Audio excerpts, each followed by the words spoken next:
বিমানবন্দরে চেকিংয়ের সময় উপদেষ্টা আসিফ মাহমুদ সজীব ভুঁইয়ার ব্যাগ থেকে ম্যাগাজিন পাওয়া যায়। এরপর থেকে নেটপাড়ায় শোরগোল এ বিষয়ে। এবার এই বিষয়ে বিস্ফোরক কিছু প্রশ্ন করলেন নিউ ইয়র্ক প্রবাসী বাংলাদেশি তরুণী ফাতেমা নাজনীন প্রিসিলা। নিজের ভেরিফাইড ফেসবুকে প্রিসিলা লিখেন, আমরা অনেক সময় অনেক বিষয় নিয়ে হাসি তামাশা করি, সমালোচনা করি, কারণ সবসময় লিখবার মতো গুরুত্বপূর্ণ টপিক থাকে না। কিন্তু আজ একটা গভীর ও সংবেদনশীল বিষয় নিয়ে কথা বলছি। আশা করব সবাই একটু ভেবে মন্তব্য করবেন। প্রিসিলা লিখেন, আমি যতটুকু জানি আসিফ ভাইয়ের অস্ত্রটি লাইসেন্স করা, যেটি এয়ারপোর্টে স্ক্যানিংয়ে ধরা পড়েছে। তা হয়তো অনিচ্ছাকৃত ভুল বা অজান্তে ঘটেছে। তিনি যদি অস্ত্রটি সাথে নিয়ে যেতেন, সেটাও হয়তো নিরাপত্তা কর্মীরা যথাযথভাবে রেখে দিতেন, যেমনটা নিয়ম। এরপর প্রশ্ন তুলে প্রিসিলা লিখেন, আমার প্রশ্নটা একটু ভিন্ন জায়গায়। ধরে নিই আসিফ ভাইয়ের জায়গায় আমি থাকতাম। আমার ব্যাগে যদি এমন কিছু পাওয়া যেত যা আইনসম্মতভাবে আমার, কিন্তু বিমানে বহনের অনুমতি নেই, তাহলে কি আমার সিসিটিভি ফুটেজ কিংবা সেই মুহূর্তের ভিডিও প্রকাশ করা হতো, নাকি এই ঘটনা চাপা থাকতো? 2022 সালে আমি যুক্তরাষ্ট্রের ডালাসে ফোবানার এক অনুষ্ঠানে গিয়েছিলাম। ফেরার সময় এয়ারপোর্টে স্ক্যানিংয়ে আমার পার্সোনাল সেফটির একটা জিনিস ধরা পড়ে।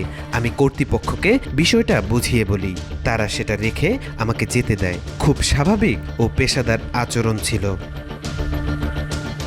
এরপরেই প্রিসিলা আরও লিখেন, কিন্তু আসিফ ভাইয়ের ক্ষেত্রে আমরা যা দেখলাম, এটা কি শুধুই একটি নিয়মভঙ্গ ছিল, নাকি কারো নিয়ন্ত্রিতভাবে চরিত্র হরণের পরিকল্পনা?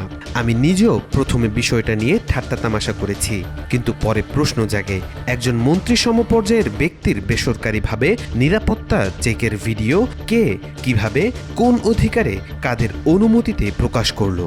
এয়ারপোর্টের নিরাপত্তা ভিডিও কি এতটাই সহজলভ্য? একজন যাত্রীর গোপনীয়তা রক্ষা করা কি কর্তৃপক্ষের দায়িত্ব নয়?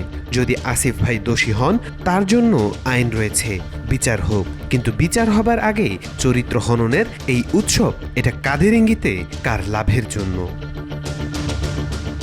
প্রিসিলা আরও আশঙ্কা করে লিখেন, সবচেয়ে ভয়াবহ যেটা মনে হচ্ছে তা হলো সরকারের একজন ঘনিষ্ঠ ব্যক্তি এমন গুরুত্বপূর্ণ পরিস্থিতিতে পড়ে গেলেন, অথচ প্রশাসন বা নিরাপত্তা সংস্থা তাকে রক্ষা করতে পারল না, বরং সেই ফুটেজ ভাইরাল হয়ে গেল। এই ঘটনা আবারও প্রমাণ করে এই সরকার কতটা অসহায় আর প্রশাসন কতটা নির্লিপ্ত। সবশেষ প্রিসিলা লিখেন, শেষ কথা, আমি আসিফ ভাইয়ের পক্ষ নিচ্ছি না। আমি কেবল বলছি, আইনের চোখে যদি তিনি দোষী, তবে বিচার হোক। কিন্তু ভিডিও ফাঁসের মতো একটি গভীর অনৈতিকতা ও তথ্য নিরাপত্তা লঙ্ঘনের দায় কাঁধে কে নেবে? এই ঘটনার কে দায়ী? তার কি বিচার হবে, নাকি এটাও ভুলে যাব নতুন ট্রেন্ড আসার অপেক্ষায়? আপনারা কি ভাবছেন? মন্তব্যে জানানোর আহ্বান জানান প্রিসিলা। তাওফিকুল ইসলাম, আজকাল।